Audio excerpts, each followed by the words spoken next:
We are going to talk about specifically more into the China bank stocks, right? Bank performance overall in 2024 and the situation over there. And we will zoom into two particular China bank. One is Bank of China, which is quite a well-known bank even in Singapore because they do have branches in Singapore. And HSBC also have a lot of branches in Singapore as well, right? So these are not unfamiliar bank names. These are regional or at least Asia presence is rather strong. Okay, and lastly, we also go through an ETF, a financial ETF that actually holds a lot of bank stocks. Okay, so today definitely is all about banks. So let's move on to our first part, reviewing the China bank stocks performance. These are the big four in China, right? ABC Bank, Agricultural Bank of China, China Construction Bank, ICBC, and Bank of China, right? So these are the total returns. That means this includes the dividend gains, not just the capital gains, but the dividend gains in 2024 alone. So if you take a look at a lot of bank stocks, right, beyond just Singapore bank stocks, even the US bank stocks, Asian bank stocks, you can see that actually last year, the bank stock performance have been good, okay, have been great, right? It's not just particular to say Singapore bank stocks only. If you look across the globe, right? So generally, has been very positive.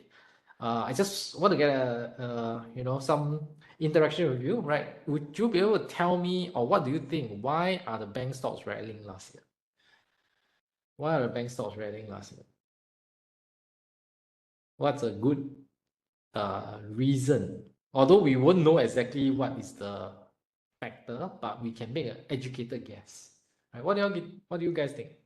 Perhaps say interest rate. Thank you very much. Yes, right. So we all know that interest rate has been very, very low for a long time, right? Many years, close to zero. And you know, banks, how they make money. They would have to take in deposit and then lend out the money, right? If the interest rate is low, that means they have to lend it out at a much lower interest than they would have. So banks generally prefer higher interest rate without hurting the borrowing demand, without hurting the economy, right? So we know that even when the Federal Reserve raised interest rate for the 2 years, a period of 2 years, and the bank finally can breathe a sigh of relief, right? So they are able to increase the lending rate, and therefore their net interest margin expands. They make more profits, and yet there was no recession. Okay, despite the rate hikes, there was no recession. So the lending business become very healthy, very good. And not just that, if you take a look at local banks, the wealth management products have also increased in revenue tremendously due to myriad of factors, right? One is capital inflow into Singapore. The general stock market has recovered, right? And investors made money, so more confident to put more of their money to work, right? So it has been this kind of climate that's been good for bank stocks, okay? But I want to throw you another curveball, okay? Interest rate in China is rising or falling? Interest rate, we know that in US is falling, it's rising. In Singapore is rising, right? Yes, there's some rate cut last year, second half of last year especially, but it is still rather high compared to 4 or 5 years ago, right? In China is falling, right? So the funny thing here is that China is a bit distinct with the US. US is hiking rates because of inflation fears. China is the opposite, is a deflation fear. So they have been cutting rates, lowering the rates. So if we follow the argument just now, we say that, hey, rising interest rate is actually good for banks. And China, interest rate is falling. How come the bank stocks are rallying? How to explain? How do I explain? Why are China bank stocks going up if they are making less money? Why are China bank stocks going up? What do you think? What do you think? It's understandable US bank stocks go up. It's understandable Singapore bank stocks go up. It's also even understandable that Hong Kong bank stocks go up. But these are mainly mainland China business, right? High savings rate, but high savings rate is where they, if they can't lend out, they can't make money, right? They have to still pay interest although not a lot to the depositors. Okay, but they need to put the money to work to make money. Stimulus, not exactly, right? Not all the stocks recover the same way. Okay, potentially yes, that could be one factor. I'm not saying that it's totally no implication, right? There could be partly due to stimulus, the overall stock market, because last year China stocks recovered, right? And definitely bank stocks being one of the important pillars of the stock market economy would also see some improvement, right? There could be other reason is that the stock price have been depressed for very long. And if another theme that was going on is that last year, if you take a look at the best performing or consistently well-performing stocks in China are those that are highly profitable and pays high dividends. So that goes beyond just the bank stocks. If you look at the telco stocks, they were also doing very well, right? The oil and gas stocks also did not bad, right? Because all these are tend to be very high yield, very stable, government-backed kind of stocks. So that is somehow this theme that was going on last year. Okay, there could be again a combination of factors, right? But that's what I observed, right? It's beyond just bank stocks. Okay, telco stocks even in the region has done well, right? Not just China bank stocks, telco stocks, but you look at Singapore telco stocks have also done well. Okay, in Thailand as well. Right, so that seems to be a common theme last year, that some of these more conventional or traditional sectors have been performing. Okay, so that is the backdrop of how we can set into the next topic. Okay, the next thing is that the dividend yield is still attractive. Okay, you can see this the H shares. Okay, H shares the dividend yield. Right, China Construction Bank is at 7.33%, and then the lowest is ABC Bank is even at 6.03%. Okay, so you can see that these are more than 6% as we speak. Okay, as of now, if you look at local banks, not 6%, right? Maybe 5-ish or even less than 5.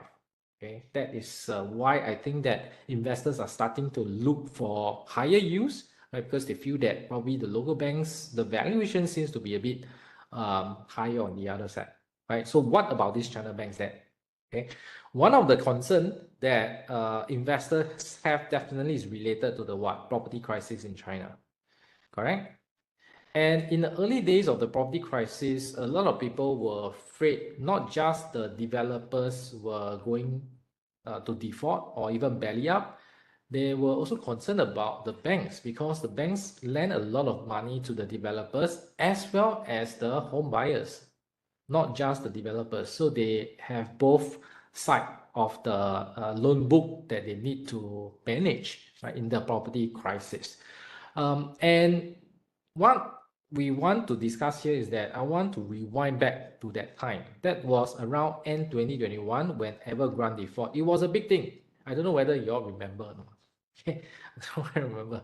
It was a big thing, right? It was a big hoo-ha. There was a lot of fear in the market. And the funny thing is, if you take a look at this this is the Bank of China stock chart, the blue squiggly line is the Bank of China share price, inclusive of dividend gains. Okay, so it's total returns.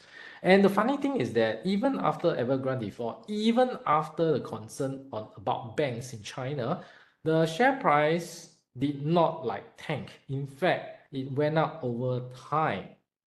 Okay, it went up over time. And since the Evergrande issue, let me just read off the returns. It's up about 76%.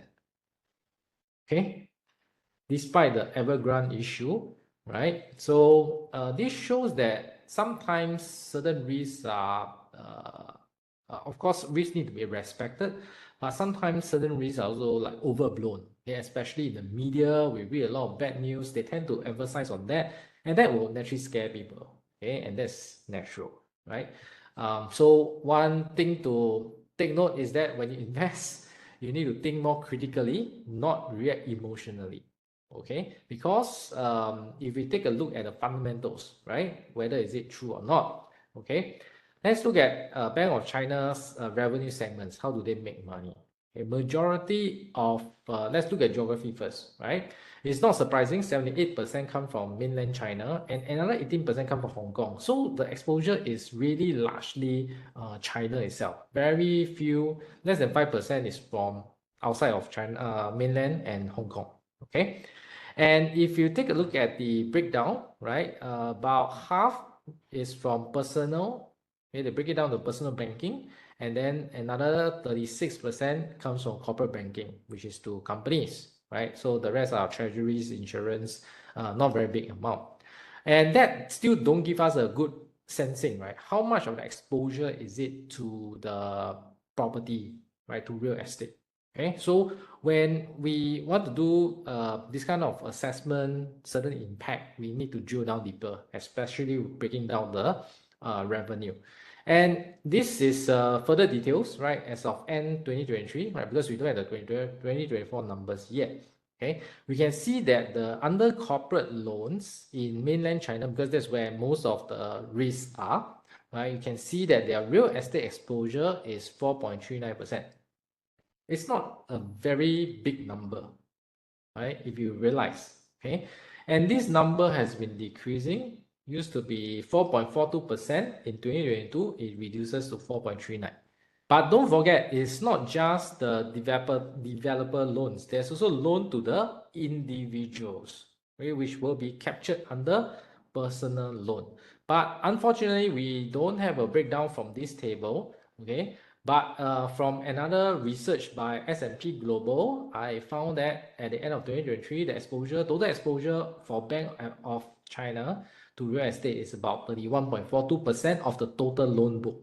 Okay, not the assets, loan book, right? The 31.42% is exposed to real estate. That includes the corporate as well as the personal, right? So if you take a look at that, then you realize that, oh yeah, that's indeed a very big exposure to real estate. But the other thing that I want to mention is that which one do you think is the one that is hard, that is having trouble to repay? Is it the developer or is it the individual, the home buyer? Which one is the segment that is the concern in China during the property crisis?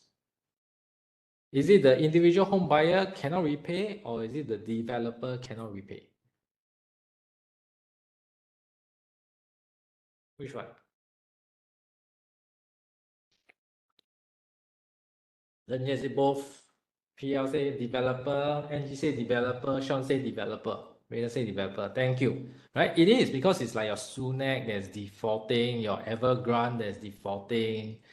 Okay? Some of you say both, but actually it's not. You know why? The individual home buyer wasn't the bigger concern because if you take a look, right, I don't know whether you all know the trend, right? How is the savings or the deposit in China? Is it rising or is it falling over the last few years? Are the Chinese saving more money or spending more money? Saving more, right? Correct. So if they have the capacity to save more, right, they will definitely be able to repay the housing loan. So the bigger problem now is getting them to spend. That's why China is facing consumption problem. It's not that they don't have money, they just don't have confidence, okay, to um, to spend, to stimulate the economy. So actually, the exposure largely comes from the personal mortgage loan. And the past few years, the situation was that, in fact, the individuals have been repaying and redeeming the loan earlier because they were so pessimistic, right? They don't know, they don't want to buy other properties, right? So their existing property with those loans, they have the capacity to just repay a big chunk of it, or even buy back, pay back all the loan that they took. So actually, the loan fell, right? You can see 32% in 2022, then it became less than 30% in 2023. So the drop about 3%, right? 3%-ish. Okay. So you can see people are repaying. They are repaying the loan rather than taking on more loans. So that is also another issue because then it becomes a consumption problem, right? So that is the situation. So end up, right, you take a look at the real estate exposure that is really at risk is not big for at this Bank of China, right? It's less than 5%. And they already have set aside some of the potential write-off, right? Because they will know, or some loans maybe half dead already, right? They already probably did some provision, okay? And they have been increasing the provision for this write-off. So you can see actually the situation isn't so bad, all right? Does local government's debt affect Chinese state banks? I would say largely no, because usually they issue bonds. Okay, so it depends on who end up buying those bonds, right? Unlikely the banks will not take that kind of risk. I would believe that some potential projects the banks could have lent, but we just don't know what's the proportion. But I believe that mainly the local government's debt is funded by bonds rather than bank loans. All right. Okay, now we look at the other aspect of their financials. If you look at Bank of China, right, their earnings per share continue to go up, right? Despite, okay, there's a dip in 2022, but then it went up a record high in 2023 to 74 cents. Okay, so despite interest rate going down, despite loans coming down, they still manage to increase their earnings over time. Okay, so end up again, it is not something that is pessimistic, right? In fact, the share price didn't even really come down, right? For a lot of all these banks, the dividend yield has been very attractive because they raised the dividends over the years. And why were they able to increase the earnings? It's because the revenue grew, the assets grew, right? The loans grew, although certain part of the loan book actually reduces, like the real estate as we've seen just now. Right? But other parts of the industries are still humming along. Revenue is still growing, although not very fast, but at least it grew. Okay, so that was the picture, right? And the non-performing loans, that means these are loans that potentially will default. Okay, you can see that ratio has been declining. There was a bump up in 2020 due to COVID, but then despite the property crisis, again, it was managed. Right. One of the things that the China banks did was to reduce the real estate debt. Right. So they repackaged, they may have sold it to somebody else to get it off their books. Right. So that was how they managed the non-performing loans to keep it in a manageable number. In fact, they want it to be lowered so that to reduce the risk exposed to debt. Okay. So you can see it has been the performance has been good in that sense, right? And this is the problem. Interest margin has been compressing. It's very different from the picture in US and Singapore. In US and Singapore, the net interest margin is expanding, right, due to a higher interest rate. So banks could lend out at a higher interest rate. But for China, it's the opposite story. The interest rate have been falling, so their net interest margin has been compressing. Okay, so despite this, they still manage to grow their earnings, grow their revenue, right? So it's actually quite, I would say, well managed over this crisis. Okay, and this is their dividends, right? This is the A share. The one that you see on top is the A share over the past 5 years, 2019 to 2023. So you can see this is paid in renminbi. You see every year they raise the dividends as well. Okay, they raise the dividend as well. And this is throughout the property crisis. So without the property crisis, they could have raised the dividends even more. All right. So it's not easy. During a crisis, they still can do this, right? So it shows that I would say the fears were a bit exaggerated. Okay, if we really look at the fundamentals and exposure, it wasn't a very big cause for concern. And this is the head share. This is paid in Hong Kong dollars, right? And you can see that, how come it doesn't rise in tandem as with the renminbi version? Because there is a currency fluctuation. There is a currency exchange rate. And Hong Kong dollar is pegged to US dollar. And US dollar has been strengthening because, right, of the interest rate hikes. And renminbi has been depreciating because it's been cutting rates. So this will cause renminbi to weaken and US dollar to strengthen. And because Hong Kong dollar is pegged, Hong Kong dollar will move in tandem. So you can see even though they raised the dividend in renminbi over the last 3 years, the Hong Kong dollar version has been declining. Right? They will still give the same amount. It's just that when you convert like 22 cents renminbi to Hong Kong dollar, you get 27.15 during 2021. Okay, so and so forth. It's a currency exchange difference. Okay, other than that, it's actually the same. All right. So the dividend per share went up, and that's why the dividend yield was very attractive. At one point, I think it was like 8 or even 10% for these China bank stocks. Okay, which is better, A share or H share? I would say that if you want the more direct exposure, right, is that you will prefer to buy the A shares, right? Then you don't need to do the conversion, correct or not? Otherwise, you Sing dollar then to Hong Kong dollar, then renminbi to Hong Kong dollar. So there may be a bit more conversion that you require, right? So you do one conversion is easier, but I wouldn't say that is showstopper. Okay. The funny thing is that if you buy A share, right, the dividend yield is lower. If you buy the H share, the dividend yield is higher. Do you know why? You know why? So if like for example, they give 6%, right? It could be a case where the A share give 5%. It's the same stock, it's the same company. So how? Why? Yes, because there's this thing called the A share premium. A share premium. The A share equivalent, right, will tend to trade higher price than the H shares. Okay, the H shares is usually cheaper. Yeah, like what Sean said. Okay, that's why the yield is higher. Okay, so you go HKD, the advantage is that the yield is higher. Right? It may not be a bad thing. Okay, but another thing that you must take note of, right? China dividend tax, how much? There's dividend tax, huh? How much? Correct, 10%. Okay, much lower than US 30%. And Singapore is best, 0%.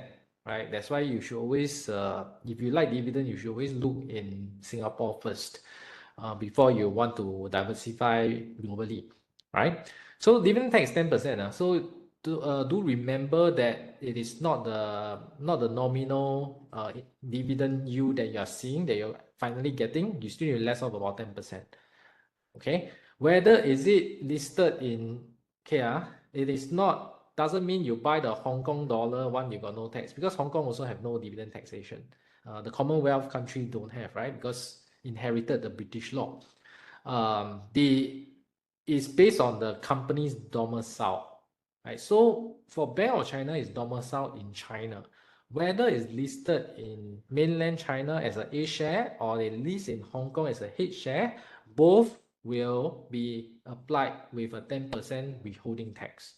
You cannot run away one. It doesn't mean you buy the Hong Kong one, you will escape the taxation. No, it's based on where the company is registered or domiciled in.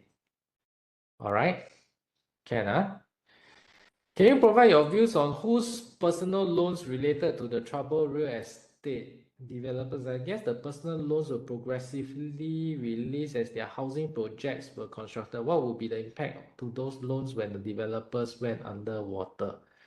I don't really understand your question, but I try. Okay, I try to see whether that's what you are asking. Okay, so what I sense is that you're saying that some of the personal loan is on the units that were not completed, correct? And then if the developers went belly up, what will happen to those loans? Okay, all right. So there are a few things that they manage it. Okay, and even when you buy an uncompleted property, right, you won't pay full one. Right? You usually pay like a deposit. Okay, you only pay full after the whole, you get a key, basically, or before you get a key. Just before you get a key, you pay full, right? So that is the general thing. So which means that usually the down payment, right, is not even shouldn't be borrowed lah, right? It should be cash that the people already have, then they down pay. It's more like they get stuck lah, their deposit get forfeited on because the project doesn't complete. Okay, so it does not really have the impact to the banks. So the crucial thing is that when the developers borrow the loan from the bank to build this or to develop this project, then they cannot complete. They went belly up. This will become bad loans to the banks. That's why I say majority of the risk come from the developer, not so much from the personal loans. Okay, so the personal loans are, if it's not completed, I don't think they borrowed. They may secure like a promise that the bank will lend, right? But they haven't really borrowed yet because the units have not been delivered yet. Okay, so the risk is still on the developer side, right? The loans are with the developers, and not so much with the individual ones. Okay, so talking about the China banks, right? There are some key risks. Okay, even they done well last year. Going forward, what can we expect, right? Some of the key risks that we can see at the moment is the interest rate may continue to get cut, right? Because they really want to stimulate the economy. They really need to bring back the consumption. They are saving too much, spending too little. Because they cut rates, renminbi is likely to depreciate further, and also because of the trade war with US, when Trump gets into office, trade war 2.0, we can also expect that one of the response is to depreciate renminbi so as to defray the tariffs, right? So if you tax me, I depreciate, then the goods prices that I export may stay around the same. So that is still attractive to the importers, right? So we don't know how much degree that depreciation will be, but if they depreciate, that means that your China bank stocks, which is denominated in renminbi, they earn in renminbi as well. Exchange back to Sing dollar, you will experience a forex loss. All right, that's how it impacts you as an investor. And China may continue to have sluggish GDP growth, right? Even though they try to revive the economy, try to bring it back to the growth side, or to grow beyond that 5%, which they are already a struggle, right? Whatever measures or policy that they do may not work out, and China GDP growth may continue to be slow or stagnate. And if that's the case, if it's okay, or it slows too much, that would also cause the banks to have less loans, right?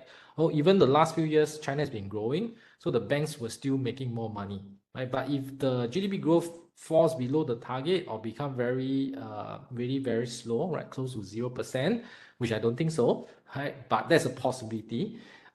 Then the banks may earn less money as well, okay? Because the banks will be tied. The bank's business will be tied to the general economy, okay? And lastly, if the China stock market fail to recover, that means that all the China stocks will also take a hit, including the bank stocks. Okay, so you can see that these are potential risks when you invest overseas, especially in China stocks, right, or bank stocks in particular. Okay, so you must be aware, right? These are potential risks.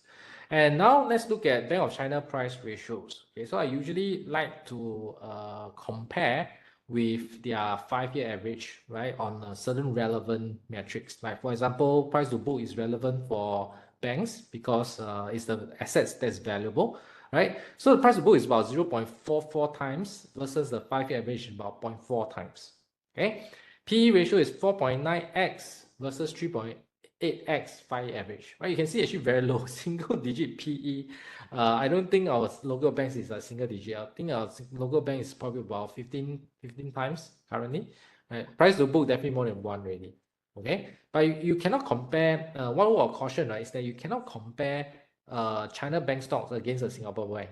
You cannot compare a US bank against a Singapore bank, right? The reason is because the jurisdiction is different, the macroeconomic environment is different. You only compare banks from the same jurisdiction, okay, or the same geographical exposure. Otherwise, you may get a very skewed kind of representation, right?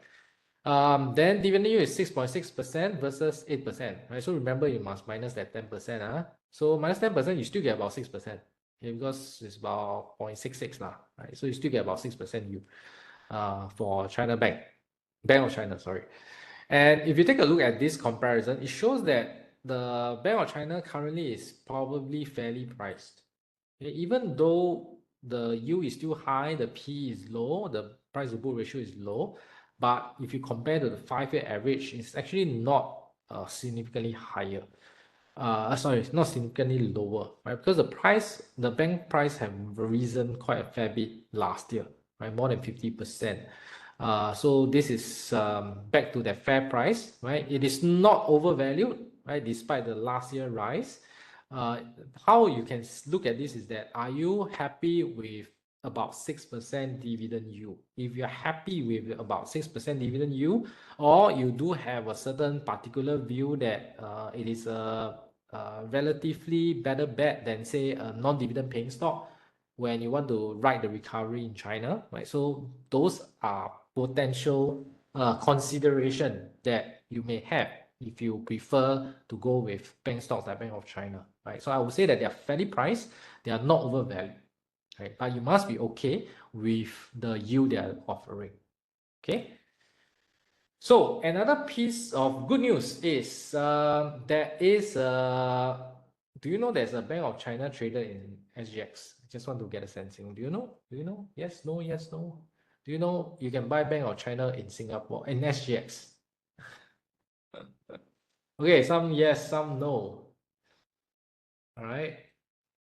SDR, correct. Okay, seems like most of you know lah. Okay, yeah, I think is that you all know. Okay, SDR stands for what? Singapore Depositary Receipt. It's just like US, you have ADR, right? American Depositary Receipt. The concept is the same. So we have it right here in our Singapore shores. And there is advantage. There are advantages if you decided to invest in Bank of China via this SDR traded on the SGX. Okay, let me explain why. You can also, of course, invest in the Hong Kong listed one, right? So the lot size is different. The Hong Kong one is 1,000 shares, and the Singapore one is 100 shares, right? Standard lot. Okay. And that translates to a minimum investment. Okay, I bring it down to, convert it back to Sing dollar. For Hong Kong version, it will be about 687, while the SDR is as low as 69. So it's 10 times lower. And what's the difference is that the lower price, of course, it helps you size your position better, right? Easier. Or it can even be easier if you decided to go dollar cost averaging, right? Because the bite size is smaller, it's more so-called affordable for you to build position. And some people, they don't like to buy in a lot at once, they want to spread out, right? So this can be one consideration. And a bigger consideration, I would say, is the trading currency, right? So this Sing dollar, is the SDR is traded in Sing dollar. You will still have forex, right? Because the market maker will convert the Hong Kong dollar to Sing dollar. You still get a forex, but from an investor standpoint, it's convenient. You don't need to, because for some broker, you need to convert Sing dollar to Hong Kong dollar first, then you can buy. Then sometimes, convert not enough, then you must convert some more. Correct or not? Manually doing a lot of all these things, right? But if you buy the SDR version, you don't need to do any conversion. You're just using Sing dollar. And the dividends you get are also in Sing dollar. Okay, so you don't need to worry so much, right? And it also goes to your bank account, because if you usually store your SGX listed stocks in CDP, you usually pay dividend, it goes to your bank account, right? So same thing. If you buy Bank of China, it's likely after the dividends. And if they give you that 6% dividend, it will be going to your bank account in SGD form, right? Trading hours, Singapore is longer, okay? But I would say that at the end of the day, it's because it's a more familiar, convenient place, and you can keep your dividend stocks all in one place, right? In CDP, then you can collect your dividends all in one shot, right? So that is a new addition. I think they list this SDR last year, right? And now we have this option, right? They started with Thai SDR, now they have this Hong Kong listed SDR. Then you can have more options now, right? I expect more to come in the future. Okay, so it becomes a lot more easier for you to invest globally via SGX ecosystem. All right. Okay, I see questions coming in. Okay. Let me see. What's the time now? All right. Okay. Because we may not have enough. Okay. Let me answer quickly. POC payout ratio is about 30%. It's a ratio regulated by China government. It seems very attractive given the current yield and PB. Is this norm? It's the norm, as I said, the 5-year average, right? They are usually trading at very low price, right? Don't compare to Singapore. Okay, as I said, the jurisdiction is different. It is the norm. Okay, the ratio is not regulated by China government. It's dependent on the management, how much they want to give out. Okay, Han asks, what are the regulatory risks facing Chinese bank and how do you think they will impact the banking sector and foreign investors? What is the ideal action for investors to take? So the regulatory risk right now, right, is clamping down corruption in the finance sector. I think it is a good thing rather than a bad thing. A lot of people will always say, wow, why China always like want to like catch corruption and all this kind of thing, or regulate the industries. Is usually people misbehave. And when they systematically misbehave, it becomes a problem. I don't know whether you all know there was a period where people talk about China, wow, corrupted one, the official corrupted one. Do you realize, right, after all these years, the conversation has shifted already. Nobody talk about, or a default mode of thinking is, oh, China official all corrupted one, take money one, right? The cleaning up actually has worked and improved significantly the image of all this, right? Such that actually in the finance sector, because I met one analyst who came from China to on a roadshow in Singapore, then was sharing, well, now everybody is very scared. Everybody are on their toes, right? In the finance industry, they don't even dare to serve drinks to clients anymore, right? They take water, okay? They drink water. That's all they're gonna offer because they're very scared, right? They offer something that is seen as it could be misinterpreted as certain favors, right? So that is the situation there. I think it's transient, it's temporary, and it's better in the long run because you do really need to clean up all this dirty stuff, right? Like even their football team, right? So many people take bribes. It's very hard to develop if it's always this kind of under table stuff, right? So I do think that actually the future is bright, okay, if they clean this act properly. And another note, a lot of the, especially the big four banks, right, they are state-owned one. Okay, so state-owned means that chances are they will be nicer to their own companies, right? Rather than, to really hurt their business and things like that. Okay, not like the private enterprises. Okay, so the state-owned ones, the banks, you can see that they get a lot of support from the government actually, but the corruption cleaning up is necessary. Okay. Would you personally prefer to buy BOC via SDR or HK listed shares if lot size is not an issue? Depends on the convenience also. If I don't invest for dividends, right? So I'm a different style of investor. But if I am a dividend investor, right, I would actually prefer everything in Sing dollar. Okay, because it's easier for me. I don't need to receive it in Hong Kong dollar dividend, then need to convert again. When I buy, I need to convert. It's very trouble. Sell also need to convert. Uh, if you want dividend, right, usually you are a passive investor, correct? Like you want passive income. You don't want to work so much. You want to be lazy. So I would prefer to be lazy. I will choose the SDR. Okay. Anyway, the SDR is backed by the actual stock in Hong Kong. If you one day decided, okay, I prefer the Hong Kong one, you want to convert the SDR to Hong Kong dollars, Hong Kong listed shares, you can actually do that. Okay.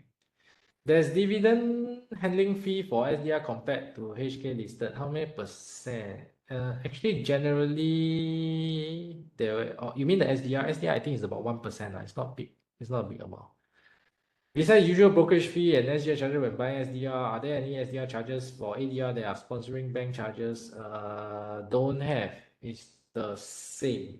Okay, it's the same. In fact, I think there's some promo that when you buy, sell SDR, I can't remember which house provided, you actually pay lower commission. Okay, there's some promotion going on. Okay, but you need to find out which broker. Offhand, I cannot remember.